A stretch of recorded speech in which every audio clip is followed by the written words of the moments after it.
The Pacific Northwest, one of the most beautiful and unique places on Earth. This is Mandy Price. Hi! Mandy's not from the Northwest, she's from here. She's lived here and has worked here. Mandy is a professional comedian who toured for years with Second City, but now she calls Seattle home. And I toured with the Norwegian Cruise Line Second City boat casts for a couple years, and then I ended up here. How long have you been in the Pacific Northwest? I'd say about 7 years or so. How much do you know about local history? Not a thing. All right. That's a tree. Mandy and I are going to be talking today about another transplant to Seattle, a man named Friedrich Drumpf. Never heard of him. This is Friedrich Drumpf. Guten Tag. He was born in Karlstadt, Germany in 1869. At age 16, he moved to the United States, and in 1891 arrived in Seattle. So this building right behind us on the corner of 2nd and Washington was called the Poodle Dog. When Friedrich Drumpf first moved to Seattle, he bought this building for about $600. He changed the name to the Dairy Restaurant, and ran the first floor as a restaurant, and the second floor he advertised private rooms for ladies. Fancy. So he was running a restaurant/brothel right here. It's so nice. I'd totally pay for sex there. In 1892, he was filled with patriotism for his adopted homeland, and he decided to become a U.S. citizen. That's easy. So he went into the courts, he filed the paperwork, became a U.S. citizen, and he changed his name from Friedrich Drumpf to Friedrich Trump. Oh, see now? Okay. This guy is the grandfather of this guy. There were a lot of brothels in this neighborhood. There were maybe a dozen brothels operating within about a 3-block radius of where we are right now. There's a brothel here, and this used to be a brothel. And there was a brothel here, and there was a brothel here. They cost less than laundry. In 1893, there was a silver and gold strike in the small town of Monte Cristo, Washington, about 75 miles north of Seattle. Monte Cristo is a ghost town now, but in the 1890s, it was a bustle with activity of miners coming out here looking to make their fortune.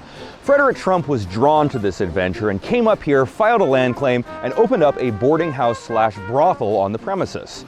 Problem was, the boarding house and brothel he built was on someone else's land claim, a man named Rudebeck, which made him a claim jumper. In order to solve this problem, he took out an adjacent claim to where the boarding house was and then filed back paperwork to try to make it seem like the boarding house had been on his land the entire time. In order to legitimize this claim, he took out a listing with the R.L. Polkin Company of Friedrich Trump Real Estate. Problem was, Friedrich Trump Real Estate did not exist. It was a fake company in order to legitimize this claim. This small act of fraud was the Trump family's first entrance into real estate in the United States. Then the Klondike Gold Rush hits up in Alaska and the Yukon territory. So he decides he's going to head up to the Great White North and try to establish another business up there where he can make more money from the miners. Okay. And what business does he know? Probably a brothel. It was brothels. In the Klondike Gold Rush, he opened 2 new brothels, the Arctic Restaurant and Hotel at Bennett Lake and the new Arctic Restaurant and Hotel at Whitehorse. So he is in his mid-20s and he has opened up 4 successful brothels at this point. Make the Klondike great. Friedrich Trump tried to return to Germany, but since he was gone for so long, he was viewed as a draft-dodging illegal immigrant and deported to the United States. But Germany doesn't want him back. Well, nobody does. He left when he was 16, and now he's returning when he's 35. Germany at the time had mandatory military conscription, so all young men were required to serve in the military. Okay. But he left when he was 16, when he was too young to serve, and now he's returning when he's 35 and too old to serve. That's not old. Unable to return to Germany, Friedrich moved to New York. And he had about $20,000 that he'd made running these businesses over the years, which is the equivalent of about $500,000 today. Wow.